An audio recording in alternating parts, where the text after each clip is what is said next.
Hi, and welcome to this Freeform version 2025 feature video. This one is discussing 3D measurement enhancements and the ruler tool. The first thing we're going to look at is a change to the ruler tool, where now we have the ability to specify whether or not you're creating persistent measurements. This icon right here, when enabled, will create persistent measurements that last in the object list and saved with the piece. But if this is disabled, you can point and click and measure, but every time you click, you're clearing the previous measurement, and these will not be saved. This behaves more like the ruler tool had in previous versions before version 2022, and gives you the opportunity to do spot checking whenever you want. A big update for this release is automatic updating measurements. So now you can create certain types of measurements that will automatically update when pieces are moved or certain types of objects are edited.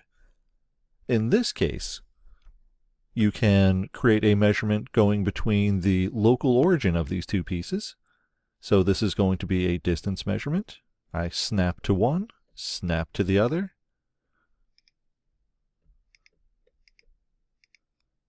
And now the reposition will allow me to update this measurement.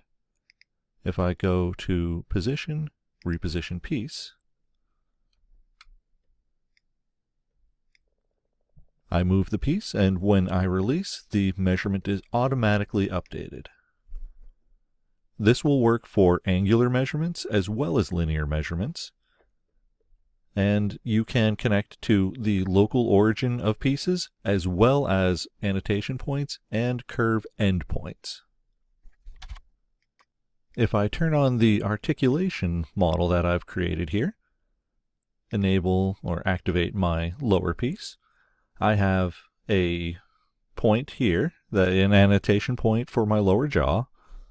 If I look from the side, I have a point that is defined directly in line with the 0 axis for the articulation point. So if I create an angular measurement, beginning with the rotation point, the upper alignment point, and the jaw, now if I choose reposition piece, rotate, and this here happens to be on the x-axis, the change in angle is now updated automatically when I move the lower jaw. This provides a lot more information than we had in the past, and these type of measurements can be created in a variety of different ways. For instance, if I wanted the distance between those 2 points, and if I select the points in the object list and then go into the context menu, I can choose Add Measurement. This creates a persistent measurement that, just like I had done before, will now update when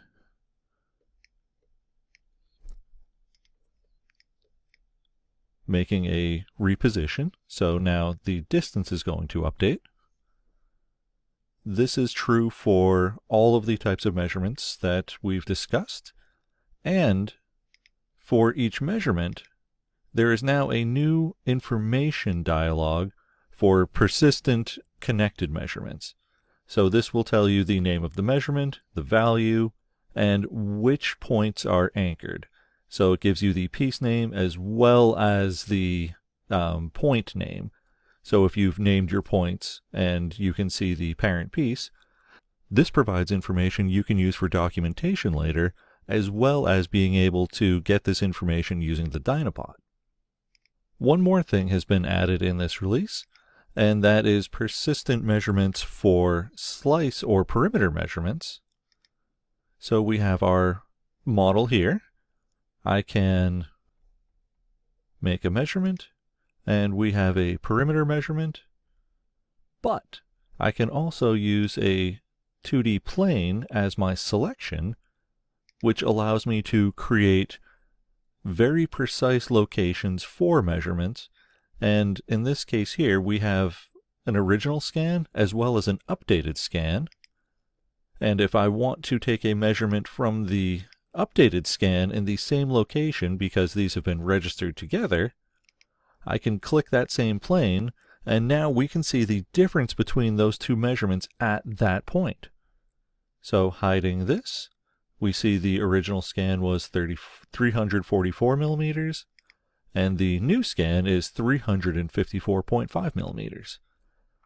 This can be used for a variety of purposes, and this also has the advantage that perimeter measurements, if I modify the model, for instance, tug the model,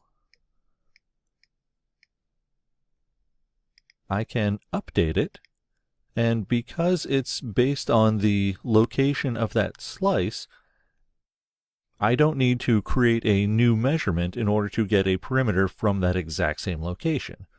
So if I needed to make any modifications and then check to make sure that I was still within a certain tolerance, I can do that. Thank you very much.